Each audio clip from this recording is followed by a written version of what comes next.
So why don't we start off by left to right, introduce yourselves and what high school you went to, since a lot of people aren't going to know who you guys are. So, Brett White, midfield, number 6, Shelton High School, Eugene, Oregon.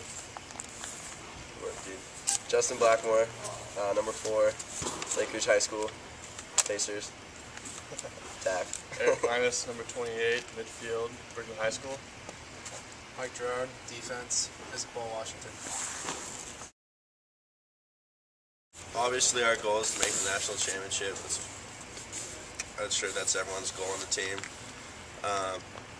Improve on each year we play, and I think we're starting to do that. I know this year we're going to improve on a lot of things that the past 2 years we couldn't accomplish. So it's our last year, our last time to prove it. what do you think the team as a group needs to do to get back to where they were to that level? Do you think the talent's there? I definitely think the talent's there. I think in our league it's more how much you want it, because I think it's pretty simple, but the work you put in and the sacrifices you make seem to that's the answer to getting better. And I think just for us that's kind of what it is. What are you going to sacrifice? What are you going to give up to reach your goals? And as a team, it's got to be a collective group. And I think it starts out with the upperclassmen kind of setting the tone, because the freshmen don't really know. They come in, and the younger guys, they don't really know. They come into college, doing whatever. And so it's kind of up to us to set what Oregon Lacrosse is, what we do. Sort of set the tone for it. Set the tone. Yeah. And that kind of builds the program too for the next few years. Okay.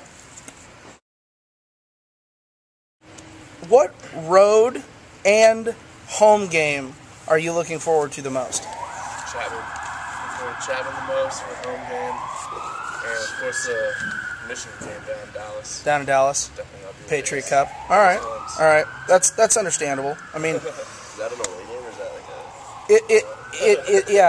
It's an away game that's away for them too. So, looking at the schedule, you guys play 4 of the top 5 preseason ranked teams in the country, and I think it's 7 or 8 of the top 25 ranked team in the country. Having obviously Simon Fraser in conference with us, and they're in the top 5 also, probably playing them hopefully twice in a year at least.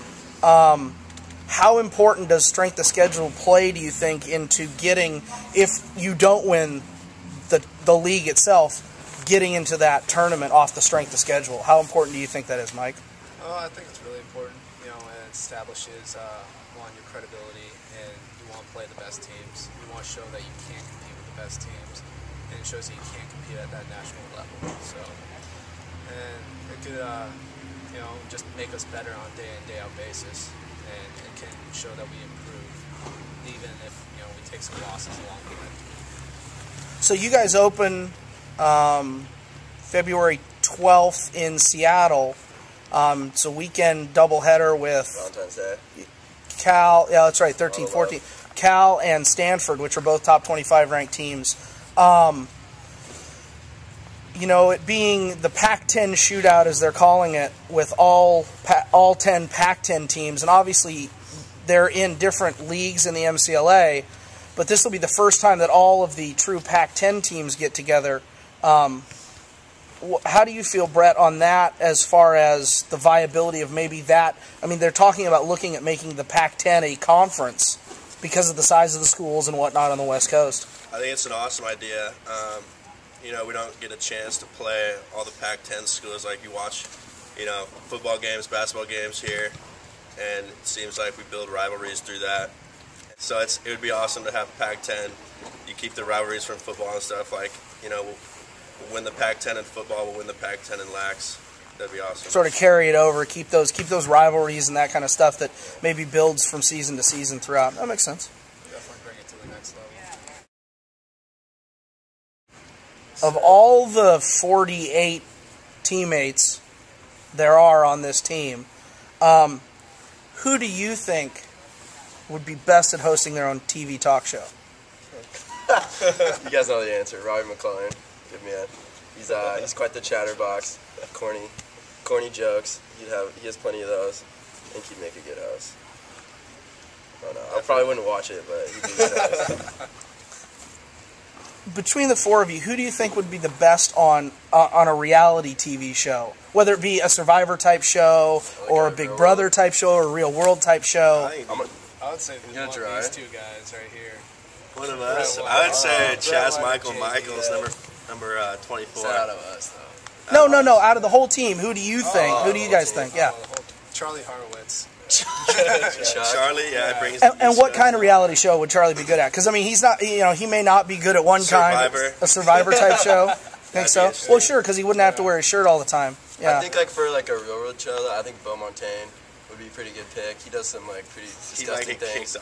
He'd get kicked off. He'd start some or a shit. Fear Factor. What about a Fear Factor type show? Bo would eat his own. Yeah. Bo would eat his own.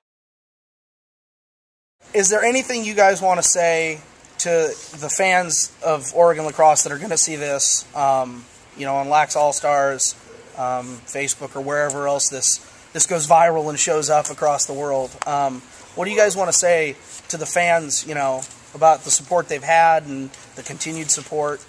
Keep supporting us. We're working hard for you guys every day. We all got a common goal, and your support matters. Thank you, Lax All-Stars.